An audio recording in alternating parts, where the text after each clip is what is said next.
दोस्तों, भारत की धरती पर जब भी खतरा मंडराता है तब सीमा पर खड़ा एक सैनिक अपनी जान की परवाह किए बगैर देश की रक्षा करता है। लेकिन अब दुश्मनों के लिए खतरा और भी बड़ा हो चुका है, क्योंकि इंडियन आर्मी ने तैयार की है एक नई ऐसी ताकत जिसका नाम सुनते ही दुश्मनों की नींद उड़ने लगती है। नाम है भैरव बटालियन। ये कोई साधारण यूनिट नहीं, ये उन जवानों की टीम है जिन्हें सबसे कठिन मिशनों के लिए तैयार किया जाता है। बर्फीले पहाड़, घने जंगल, अंधेरी रातें या दुश्मन का इलाका, भैरव बटालियन हर जगह हमला करने को और बचा कर निकालने की क्षमता रखती है। कहानी शुरू होती है कश्मीर की ऐसी ठंडी रात से। खुफिया एजेंसियों को खबर मिली कि कुछ आतंकवादी पहाड़ों के रास्ते भारत में घुसने की कोशिश कर रहे हैं। मौसम इतना ख़राब था कि सामान्य सैनिक के लिए वहां पहुंचना लगभग नामुमकिन था, लेकिन तभी आदेश मिला, भैरव टीम तैयार करो। सिर्फ कुछ मिनटों में जवान पूरी तैयारी के साथ निकल पड़े। उनके चेहरे पर डर नहीं था, सिर्फ मिशन था। बर्फ़ से ढके इलाके बीच कई घंटों तक चलते हुए टीम दुश्मन के बेहद करीब पहुंच गई।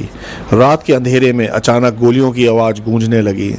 दुश्मनों को अंदाज़ा भी नहीं था कि भारतीय सैनिक इतनी तेज़ी से वहां पहुंच सकते हैं। कुछ ही मिनटों में पूरी स्थिति बदल चुकी थी।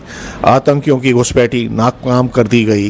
लेकिन इस मिशन की सबसे बड़ी बात थी टीम वर्क। एक जवान घायल हुआ, फिर भी उसने अपने साथियों का हौसला टूटने नहीं दिया। दूसरे जवान ने अपनी जान जोखिम में डालते हुए उसे सुरक्षित बाहर निकाला। यही है भारतीय सैनिक की असली ताकत। एक सैनिक कभी अकेला नहीं लड़ता।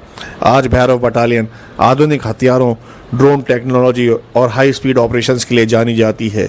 यह यूनिट दुश्मन की बिजली की तरह हमला करती है और पलक झपकते ही गायब हो जाती है। पूरी दुनिया अब भारतीय सेना के इस नए रूप को देखकर कह रही है कि यह सिर्फ ताकत नहीं बल्कि भारत के बदलते हुए भविष्य की निशानी है। जब देश चैन की नींद सोता है तब कहीं बर्फीली चोटी पर कोई सैनिक जाग रहा होता है। उसके हाथ में बंदूक होती है, लेकिन सिर्फ दिल में एक तिरंगा होता है। और शायद इसी वजह से भारतीय सैनिक दुनिया की सबसे बहादुर सेनाओं में गिना जाता है। भैरव बटालियन को तेज और आधुनिक युद्ध क्षमता वाली नई यूनिट के रूप में पेश किया गया है। अगर आपको रील अच्छी लगे तो लाइक करें और सब्सक्राइब करें। जय हिंद।